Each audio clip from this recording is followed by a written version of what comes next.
Bonjour, c'est Florine Nian, une nouvelle vidéo pour vous accompagner. Je suis vraiment à votre service pour vous accompagner vers plus d'épanouissement, tout simplement.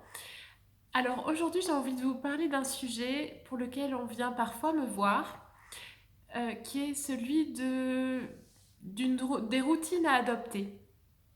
Il y a effectivement, il y a par exemple un livre qui est sorti, là, le Miracle Morning, qui parle de la routine qu'on peut adopter le matin, se lever tôt et adopter certaines pratiques le matin avant que tout le monde se lève dans la maison notamment. Et il y a des gens qui viennent me voir parce qu'ils souhaiteraient mettre en place ce type de routine, parce qu'ils se demandent s'ils devraient le faire, etc. Donc faut-il adopter ce type de routine? Alors encore une fois, c'est au cas par cas, c'est vous qui voyez. Il y a des personnes à qui ça peut faire du bien d'avoir une routine.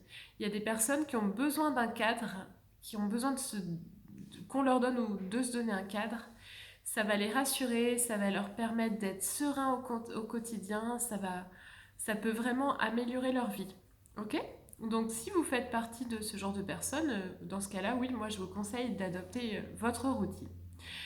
Et puis il y a des gens qui ont une organisation plus spontanée et à qui ça convient très bien. Donc si c'est votre cas, eh bien ne vous prenez pas la tête, restez naturel. Si vous arrivez par exemple à être à l'heure le matin tout en ayant fait les choses de façon spontanée, je vois pas en quoi ça devrait être un souci.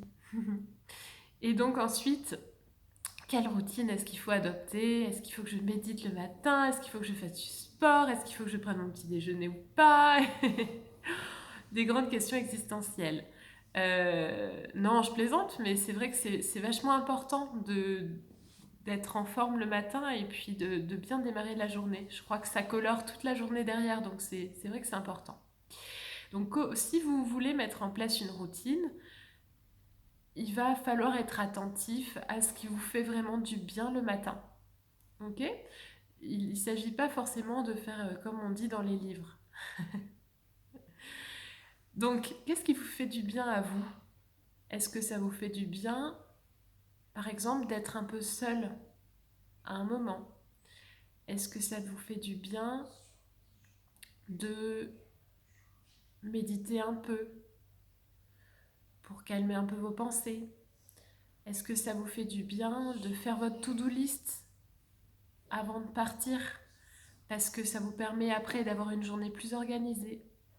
Voilà, à vous de voir. Faites une petite liste des activités que vous souhaiteriez vraiment intégrer dans cette routine matinale. Ça peut être des activités aussi très basiques, comme par exemple se maquiller si c'est important pour vous et que des fois vous n'avez pas le temps parce que vous êtes mal organisé. Eh bien, intégrez-le dans votre routine si c'est important. Ok? Donc faites cette petite liste. Essayez de chiffrer le temps que chacune de ces activités vous prendra.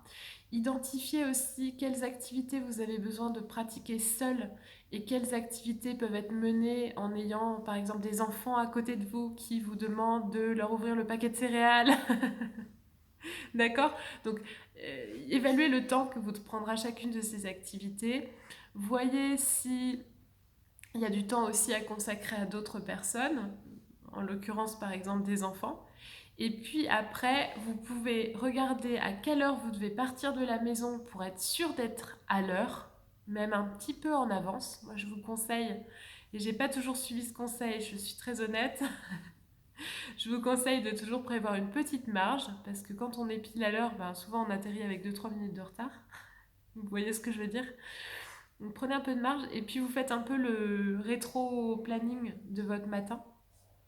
Du coup, à quelle heure à peu près est-ce qu'il faut que vous vous leviez pour avoir le temps de tout intégrer dans cette routine qui doit rester quelque chose de serein en fait. Je vous invite à la mener efficacement mais en y prenant beaucoup de plaisir en fait.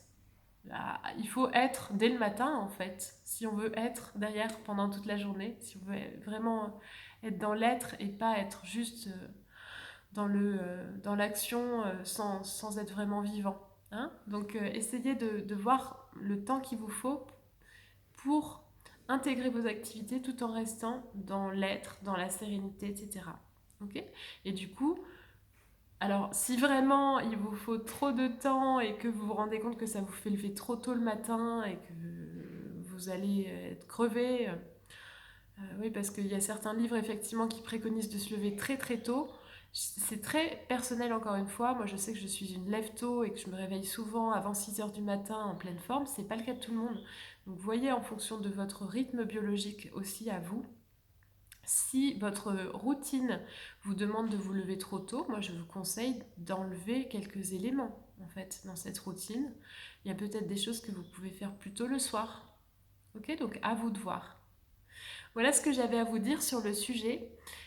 J'espère que ça vous a été utile. Et donc, comme d'habitude, n'hésitez pas à liker, vous abonner, partager, blablabla.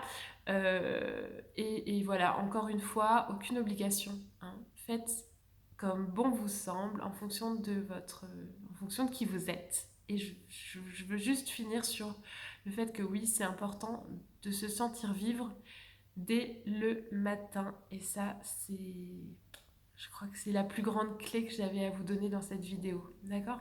De se sentir vivre dès le matin. Et donc pour certains, ils se sentiront plus vivre s'ils ont une petite routine. Pour d'autres, d'autres personnes se sentiront plus vivre si elles font les choses de façon spontanée et différente tous les jours. Voilà, bonne journée, à bientôt!